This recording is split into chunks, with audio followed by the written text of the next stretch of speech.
Hi everyone, welcome to ELVIS Presley Past, Present and Future, where we will continue on with our next film, Flaming Star.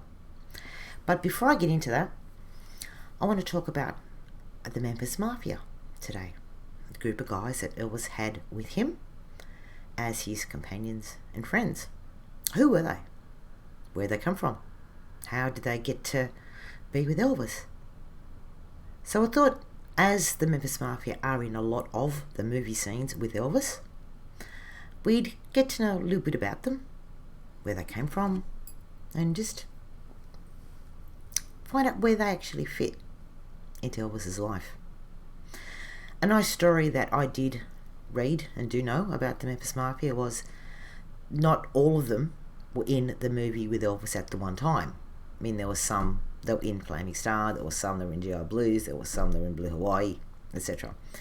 But what they did, the ones that were actually in a particular movie, they'd all put their money into a jar or a basket or a container or something, and at the end of the month, or at the end of when that movie was finished, they'd split it amongst all the guys.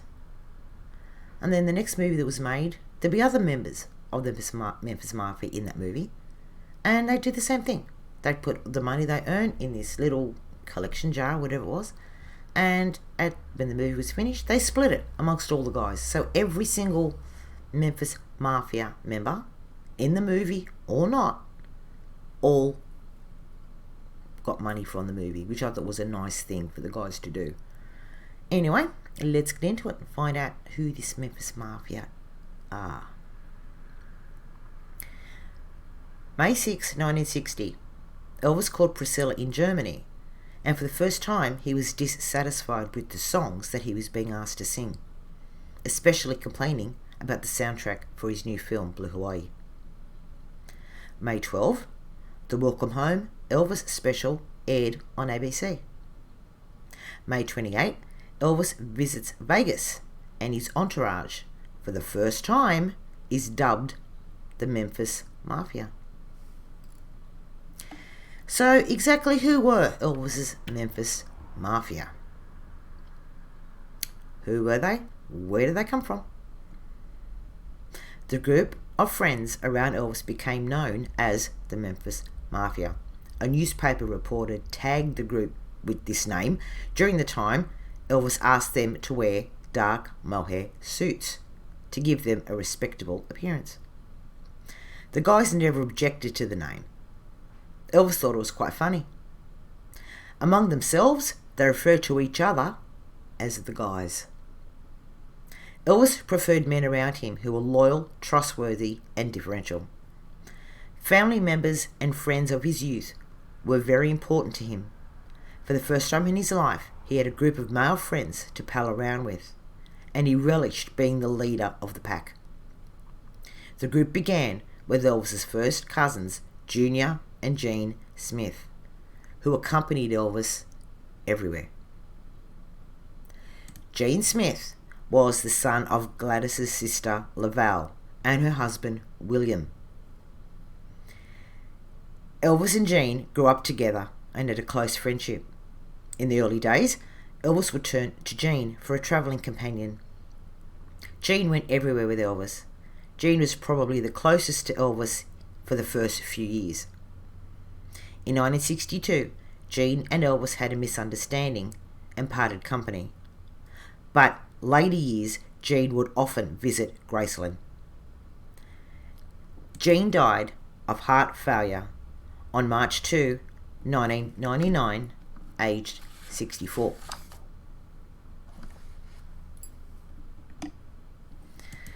Junior Smith, Gene's brother, while Elvis was in the army, Gene was in combat in Korea and was disabled during the Korean War. Gene lived at Graceland and was in charge of Elvis's wardrobe. One morning, Elvis got a call that Junior had died. Elvis was extremely fond of Junior. He took the news quite badly. Junior died from alcohol poisoning on February 4, 1961, aged 28.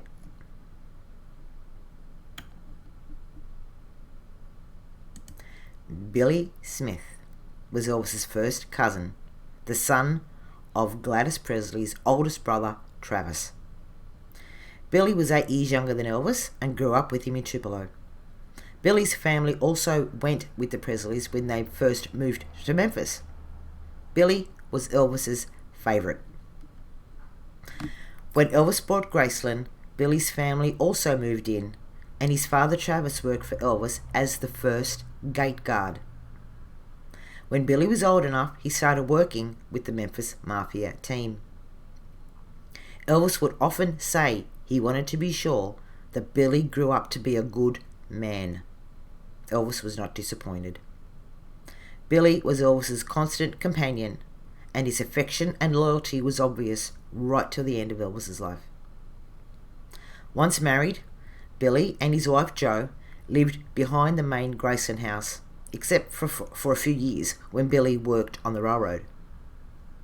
They were true family and were in Elvis's company till the very final day. Being both family and also a member of the Memphis mafia, Billy Smith was probably the closest friend Elvis ever had. Billy and Jo now live in Mississippi. They also have a YouTube channel they started with their son Danny called Memphis Mafia Kids, and have since got their own YouTube channel called Elvis Fans Matter. So guys, if you haven't subscribed or seen their videos, very well recommended that you go over and click on YouTube and click to Memphis Mafia Kids and subscribe to that YouTube channel, and also to Elvis Fans Matter. That is Joe and Billy's YouTube site, so well worth a listen to and to subscribe to. George Klein, born the 8th of October 1935. Elvis and George graduated at Humes High School in 1953. George was always nice to Elvis, and Elvis never forgot a friend. Very early in Elvis's career, he asked George to travel with him. Later, George went into radio and became one of Memphis's most popular disc jockeys.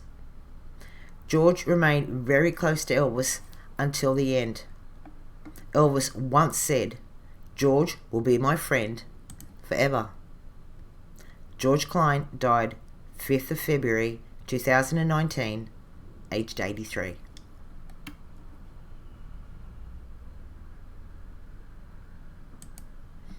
Robert Gene West, Red West, was born March 8, 1936. He was a schoolmate at Humes, where he was a Memphis football player. Red helped Elvis out of a few situations with the so-called tough guys in high school. Elvis, never forgetting Red's kindness, asked Red to travel with him. Red not only went along as a friend, but as a driver and Elvis's security man. Red developed a talent for songwriting and wrote songs which Elvis and other artists recorded. Red West died on the 18th of July 2017, aged 81, from an aortic aneurysm at the Baptist Hospital in his native Memphis. Sonny West was born Delbert Bryant West Jr. on the 5th of July 1938. Sonny's cousin, Red, introduced him to Elvis. Sonny met Elvis in 1958 at a roller skating rink.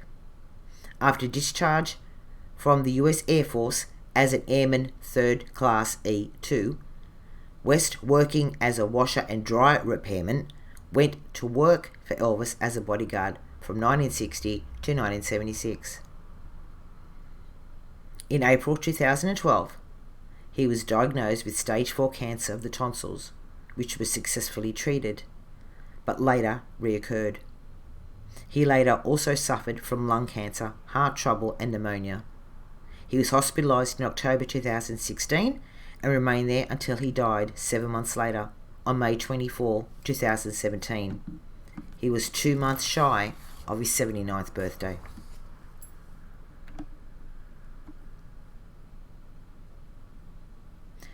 He actually passed away 2 months before Red. So they died very, very close together.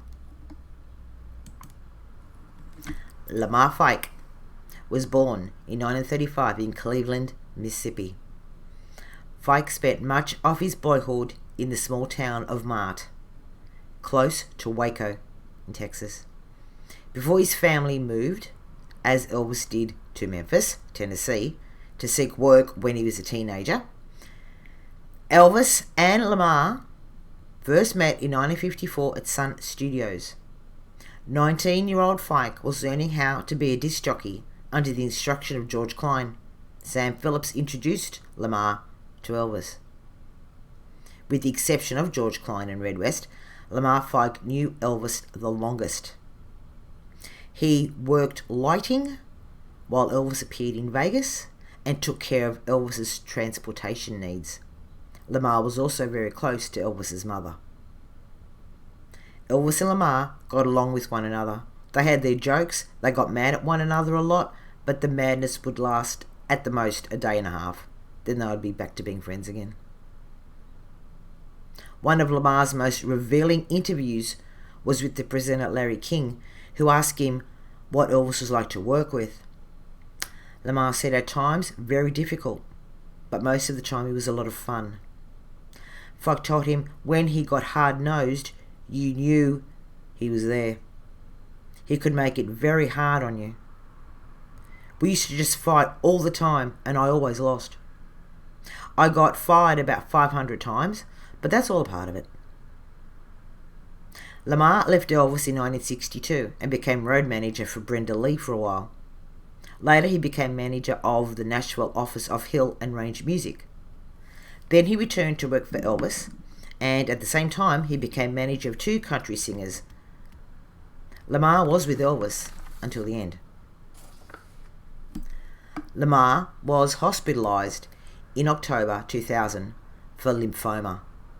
He died in Arlington, Texas on 21st of January 2011. He was 76. Marty Lacker was born on January 3, 1937 in New York.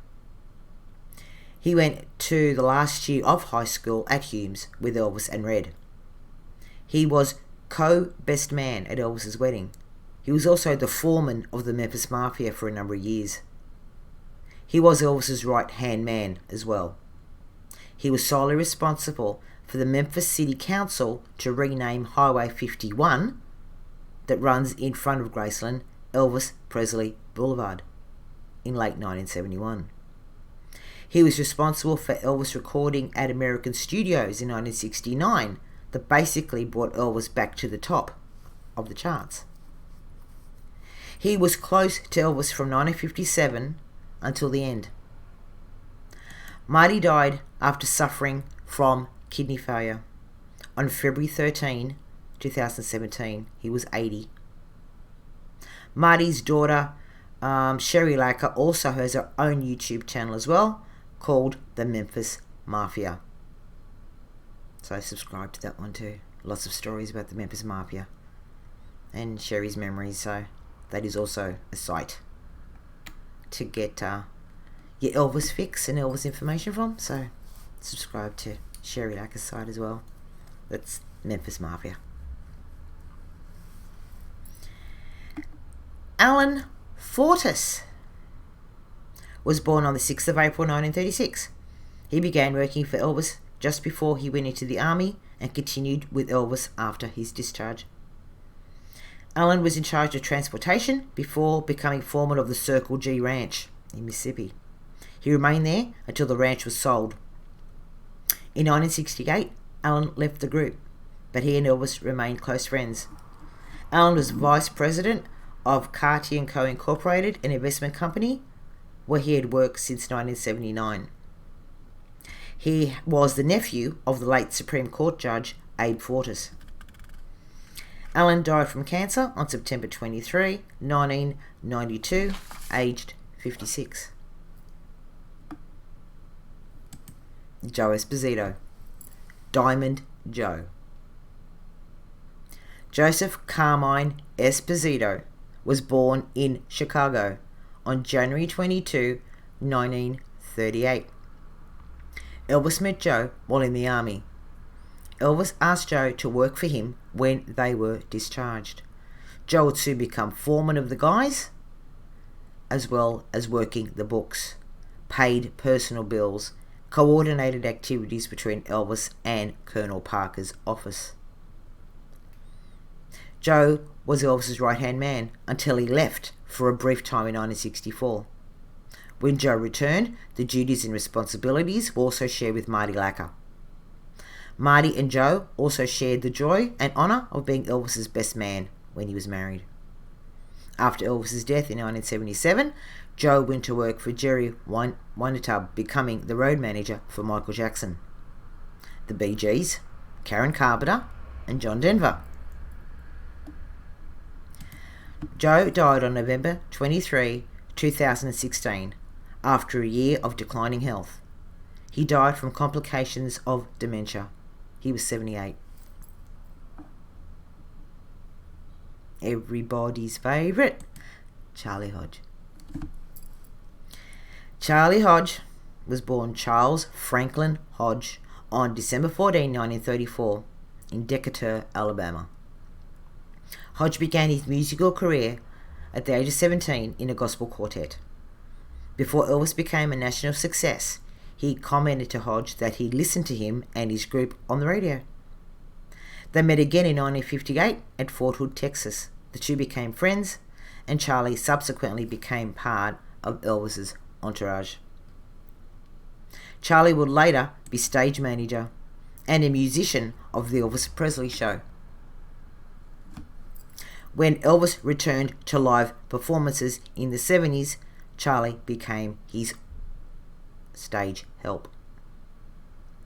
He became known by the public for singing harmony for Elvis, handing Elvis water and scarves on stage, but he also had many other tasks, such as laying out the song list Elvis was to perform, and sometimes holding the microphone when Elvis was playing the guitar or piano with both hands.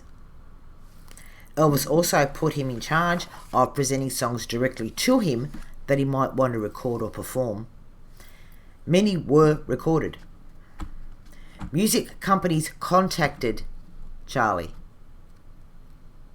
to get songs to record. They also contracted Elvis songs to record as well. They would refer to Charlie and Red West as the Imperial Council, because Elvis would always look to them for their advice on songs presented for possible recordings. Charlie always figured heavily as Elvis's musical advisor, initially teaching him the rare fled near falsetto style that Elvis would heavily rely upon in the 1960s. He also played important roles in the late 60s show business. He had valuable input and performed on stage, sitting next to Elvis in the 68 comeback special. When Elvis was needing to put a band together for his return to live performances, he turned to Charlie for advice. Charlie recommended James Burton for lead guitarist after seeing him play in a small club. After the Imperials left the show, Charlie recommended using the Stamps Quartet. Charlie lived for 17 years at Graceland and also had rooms in all of Elvis's other homes away from Graceland. Charlie was regarded as the sweetest, kindest and most genuine member of the Memphis mafia, with Elvis's best interests at heart. Charlie was with Elvis till the very end, and was with the guarded escort to bring Elvis and his mother Gladys's remains back to Graceland for a burial. Charlie stayed at Graceland for 1 year after Elvis died, helping Elvis's father Vernon with affairs of the estate.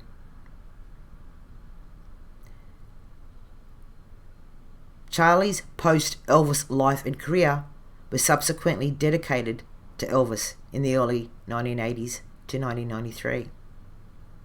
Charlie discovered, lived and toured globally with actor and impressionist Gary Wayne Bridges, and co-produced the touring creation For the Love of Elvis along with J.D. Sumner and many of the original cast of the Presley Group. Hodge travelled the world annually to speak at Elvis Presley events and to sometimes perform with longtime friend, singer and musician Terry Mike Jeffrey. Countries Charlie visited included England, Ireland, Belgium, Holland, Sweden, Norway, Finland, Germany, Italy, France, Spain, Switzerland, Hungary, Australia and Japan. In 1988, Charlie wrote an autobiography, Me and Elvis, and in 1994 produced a DVD titled Elvis, I Knew.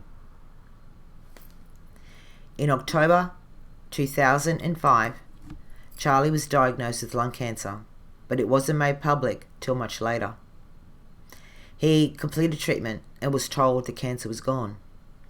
On March 3, 2006, while at a scheduled doctor's appointment, he started having difficulty breathing. He was rushed to Fort Sanders Regional Medical Center in Knoxville, Tennessee, where he died unexpectedly on March 3, 2006. Doctors said the cause of death was a blood clot in a lung, which caused it to collapse. He was 71. Richard Davis was born in Memphis on November 20, 1939. He was a long-time member of the Memphis mafia. Richard started working for Elvis after Elvis returned from the army and continued to work for him until 1971 as a bodyguard and as a stand-in in 23 movies. Eventually, he was Elvis's wardrobe manager. He remained friends with Elvis until the end. Known among the other Memphis mafia members for his quick wit and being a bit of a prankster, he once dropped a water balloon on Elvis's head as he walked out of his trailer in fresh makeup for a movie shoot. In the early 70s, Richard left and went into promotion in the music business. He died peacefully in his sleep from a heart attack on the 26th of August 2004. He was 65. Jerry Schilling, born February 6, 1942 in Memphis. Met Elvis when Jerry was 12 and Elvis was 19. The two became friends despite the age difference. Jerry was only 12 years old when he was invited by Red West to join him, Elvis and the others in a football game. Elvis was the quarterback and threw a pass at Jerry. Since Jerry made such a good catch, Jerry was invited back to play games every Sunday for a couple of years, until Elvis was too busy travelling to be able to play. A couple of years later, Jerry paid a visit to Elvis and rekindled their friendship. Not long after, Elvis asked Jerry to join his entourage. A couple of hours later, they were ready to hit the road. Elvis bought Jerry and his wife a house in Los Angeles, where he still lives today with his wife, Cindy. Jerry worked on and off for Elvis over a 12-month period. He went on to work as a music manager for acts such as Beach Boys, Jerry Lee Lewis and Billy Joel, and as a film editor and television producer in Hollywood. He was one of the pallbearers at Elvis's funeral. He now works for Elvis Presley Enterprises as a creative affairs director.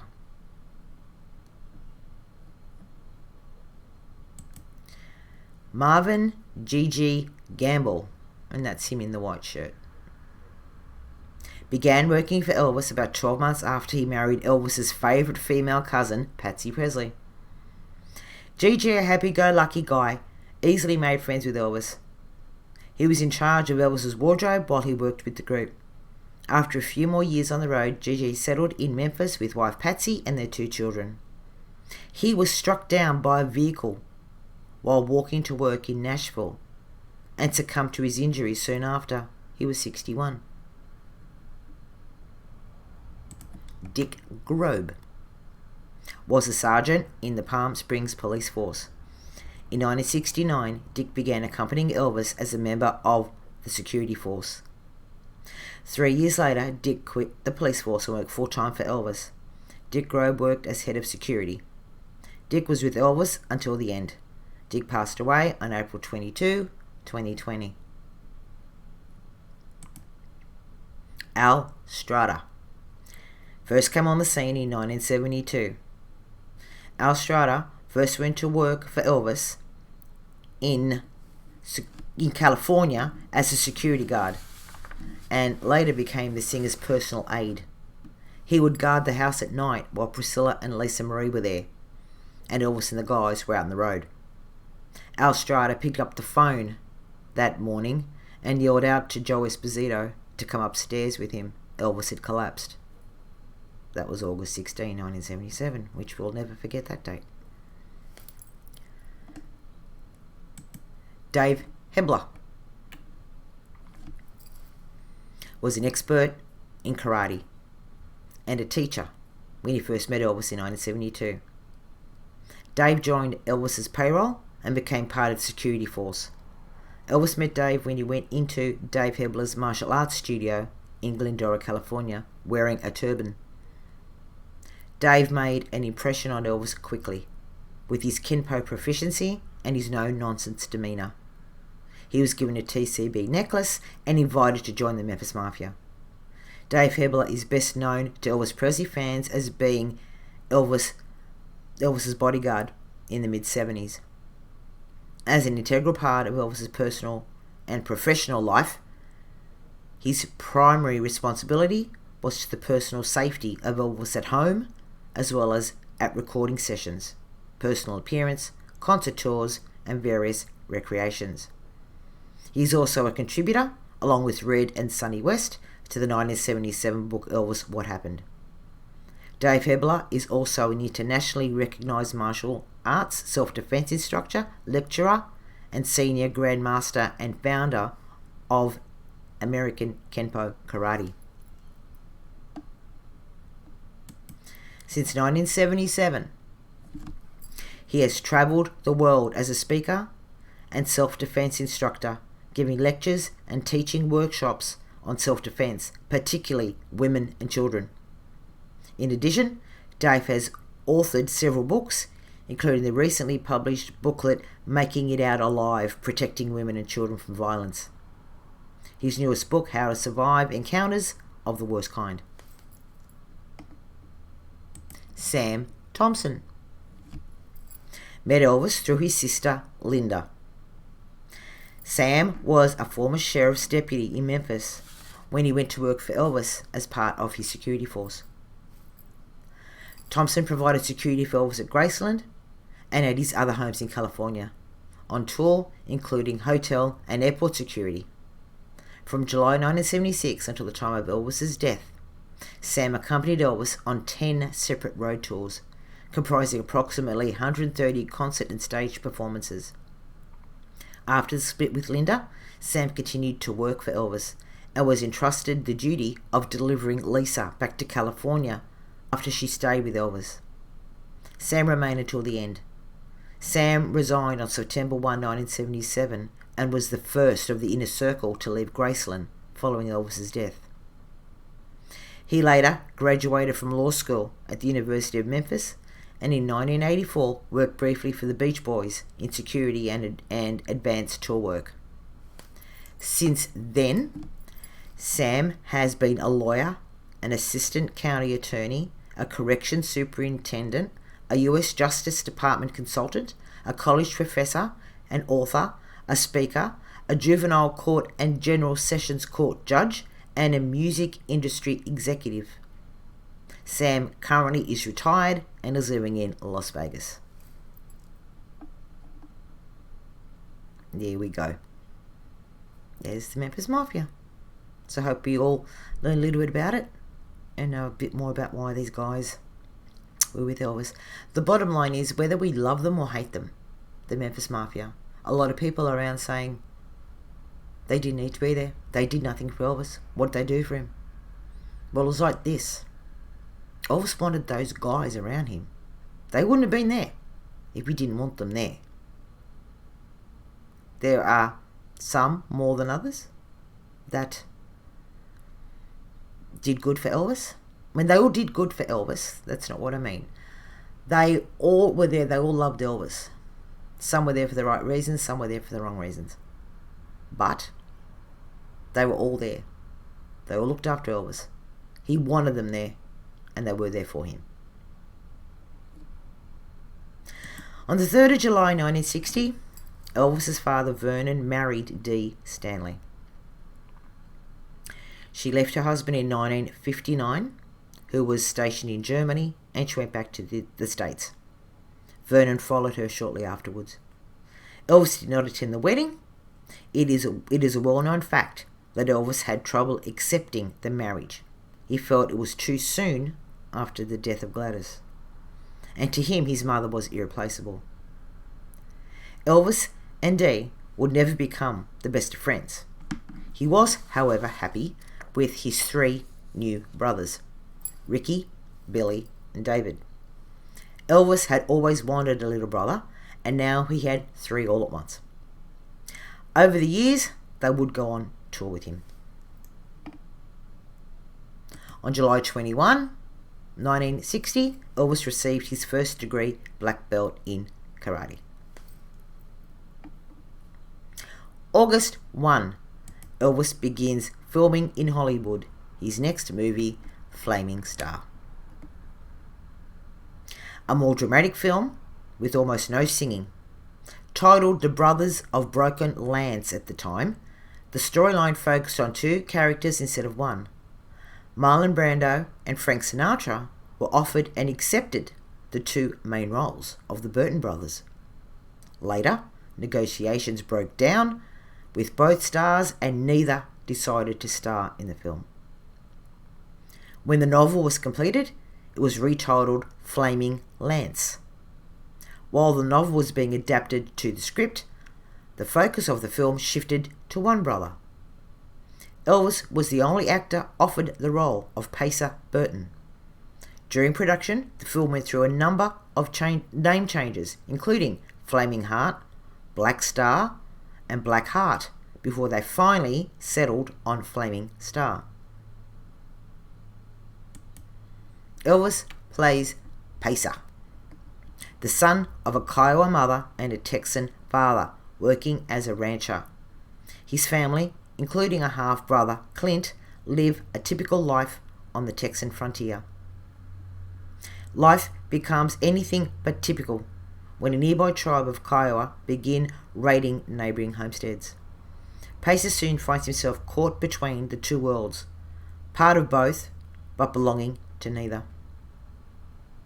In Flaming Star, Elvis was given the opportunity to prove himself as a serious actor. The cast included legendary Dolores Del Rio, a screen star in Mexico as well as in America. Flaming Star was her first appearance in an American film in 18 years. Though the movie provided Elvis with one of his few opportunities to act, the film producers and Colonel Parker were nervous about the reaction of fans. To hedge their bets, they attempted to insert 4 songs into the film. Director Seigel was not pleased with that decision and fought to keep the songs out, even after he had shot them. Would the public accept a serious story with Elvis playing a half-breed? The studio wanted Elvis to sing at least 10 songs in the picture.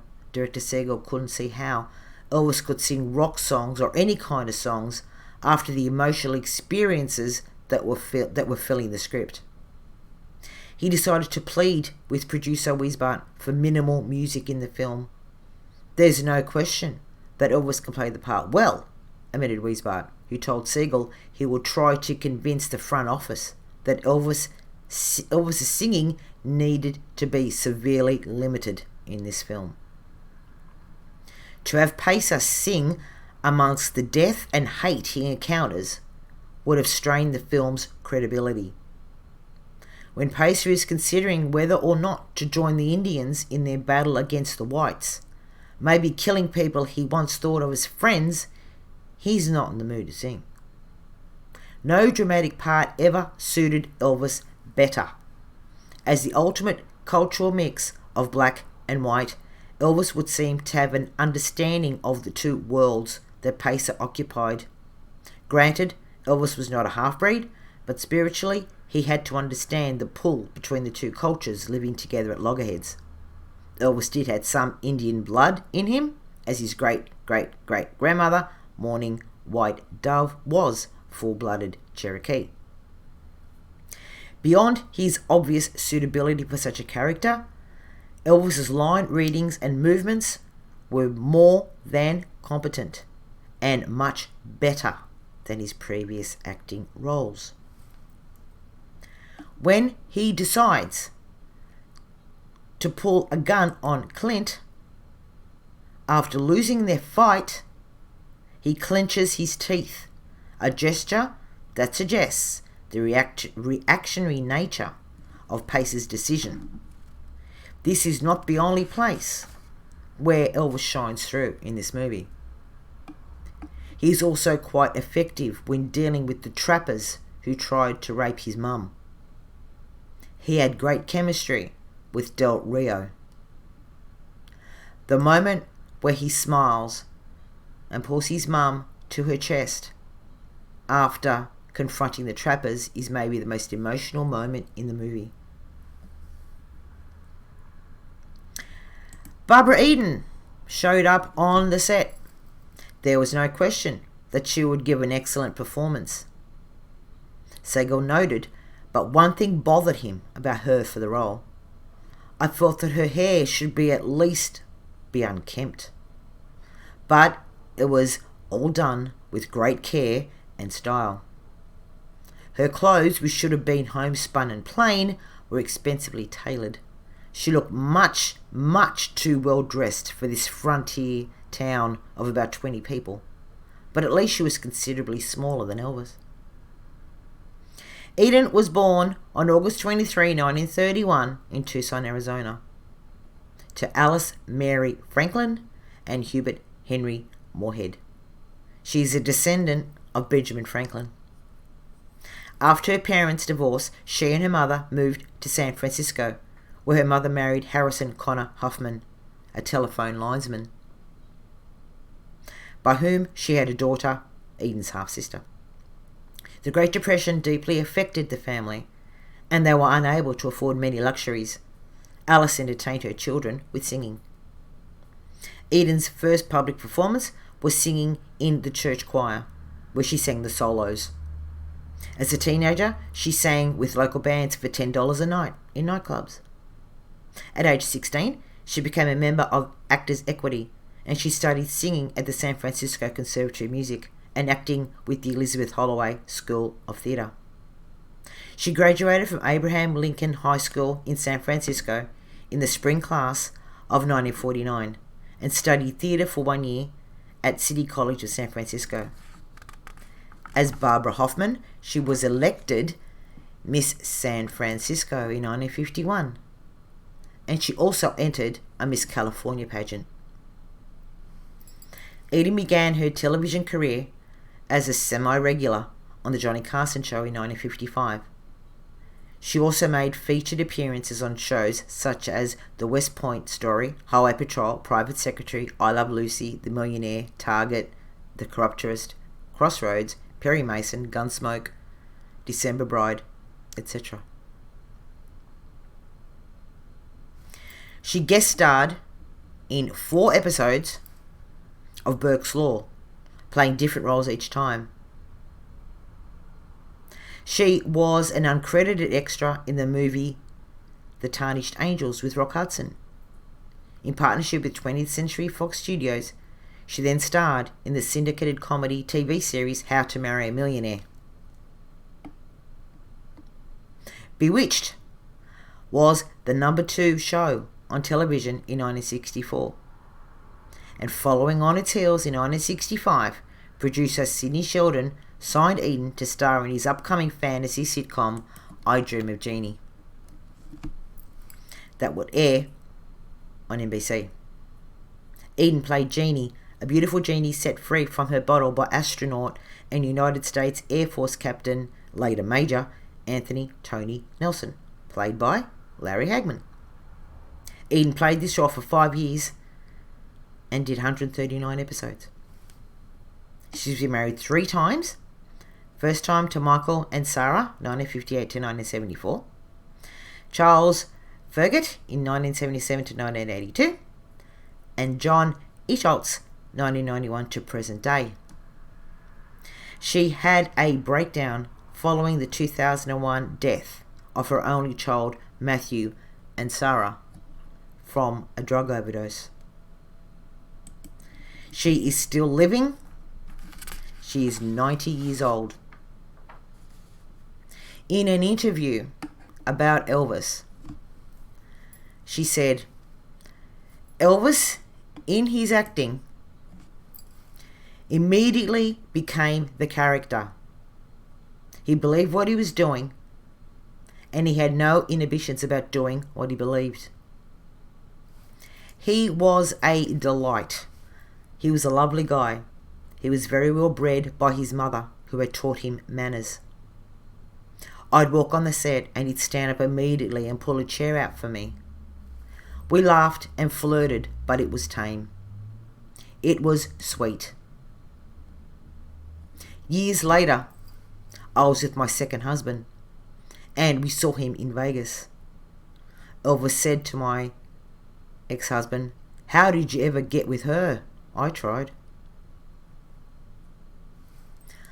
Although Don Siegel had high regards for Elvis, he decided that he didn't want to work with Elvis anymore. Even by Hollywood standards, the behind-the-scenes machinations were a headache. What frustrated Siegel were that he always had problems with Elvis. He said, "I always had problems getting through to him when I wasn't alone with him. Those were rare, precious moments when he was alone, because he avoided being alone with anyone. I wasn't very interested in working him after this, because he was just, well, so distanced." Few facts behind the scenes of Flaming Star. Stuntman Tom Sweet was supposed to do the tough scenes for Elvis, but Elvis did the tough scenes so well that he wasn't needed. During a fight scene between Elvis and Red West, who was playing an Indian, Red broke his arm. Elvis was supposed to wear brown contacts over his natural blue eyes, but he couldn't stand wearing them. Director Siegel noticed that Elvis was completely exhausted after a fight scene. He had not only played it, but he lived it and felt it. Filming had to be stopped once because Elvis had a swollen cheek and a wisdom tooth had to be removed. Elvis also got an injury to his foot during the filming, which had to be attended to. Flaming Star was the second of 3 serious Western films made by Elvis. It was far better than either Love Me Tender or Charo would be. It was another small step forward for Elvis in his goal of becoming a serious actor.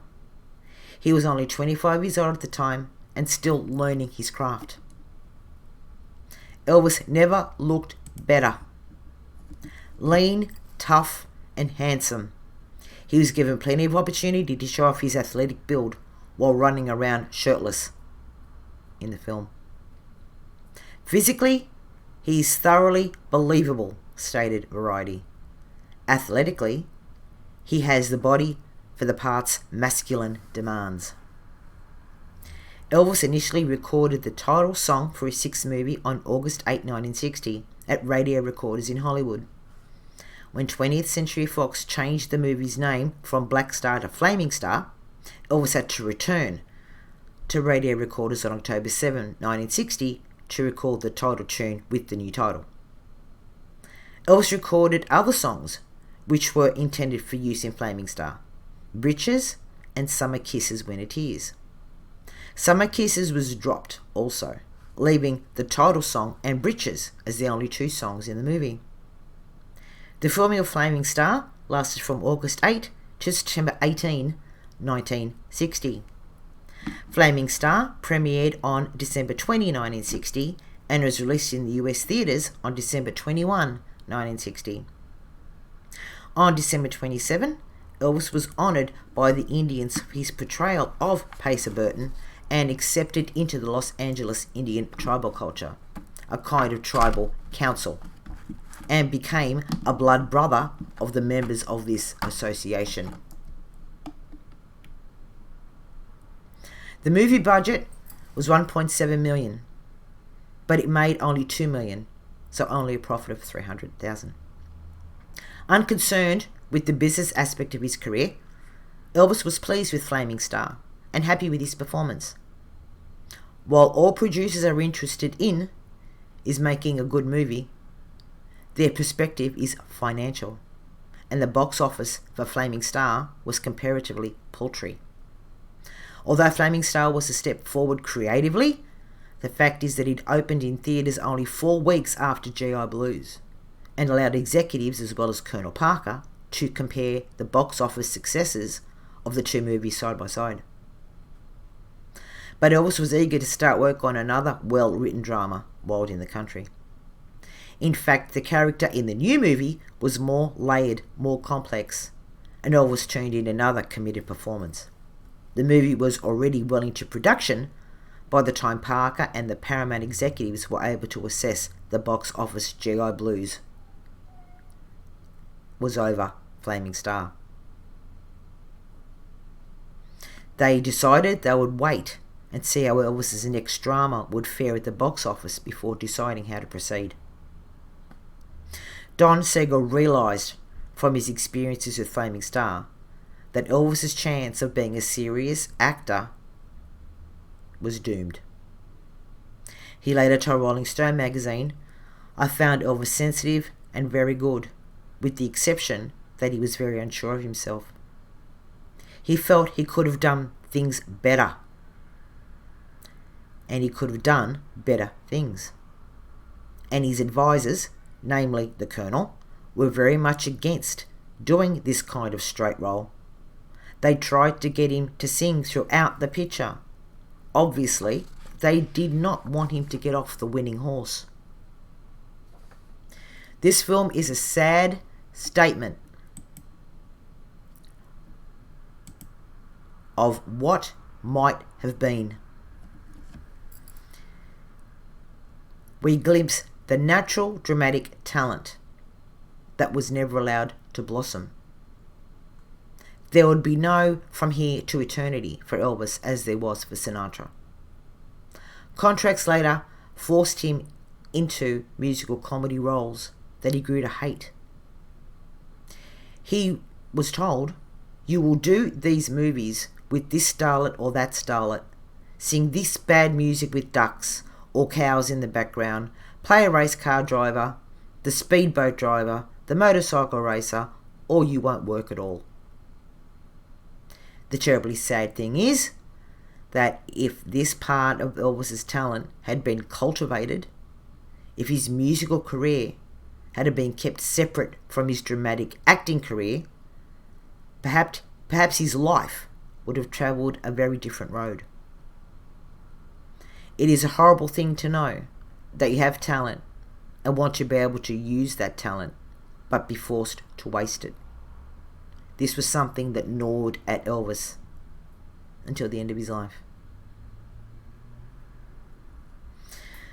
The song I've chosen this week is a song that Elvis recorded for Flaming Star, but then he had to go back and re-record. I am going to play the song Black Star, the one that was originally recorded, and then he had to go and change it to Flaming Star. He actually recorded it in 1960, and it actually got ditched. And the only song that ended up being in Flaming Star was the title song. So, guys, I hope you enjoy Black Star.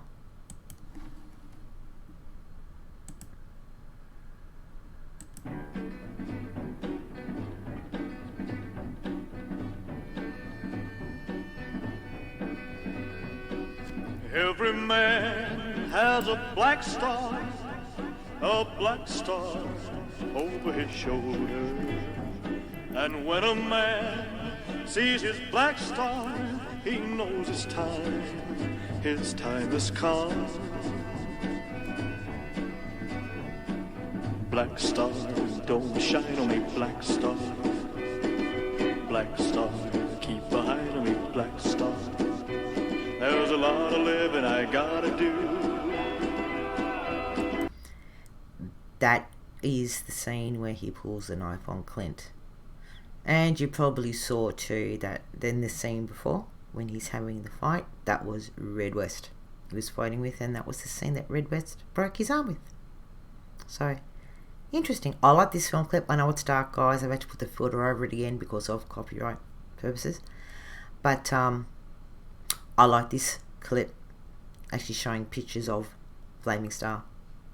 So if you haven't seen it, you can sort of get the gist of what the movie is about. Give me time to make a few dreams come true. Black star. When I ride, I feel that black star over my shoulder. So I ride in front of that black star, never looking around.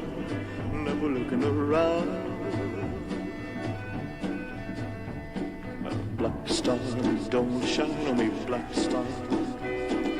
Black star, keep behind me, black star. There's a lot of living I gotta do. Give me time to make a few dreams come true. Black star. This song actually came out on Elvis's album Collector's Gold in 1991. So this was included on that album, and it's a 3-disc remastered compilation of songs. So if you're looking for this song, you can actually buy it on that album, which is called Collector's Gold, and it came out in 1991. It's a 3-disc set. One fine day I'll see that black star over my shoulder. And when I see that old black star, I'll know my time has come. Black star, don't shine on me, black star. Black star, keep behind me, black star. There's a lot of living I gotta do. Give me time to make a few dreams come true. Black star.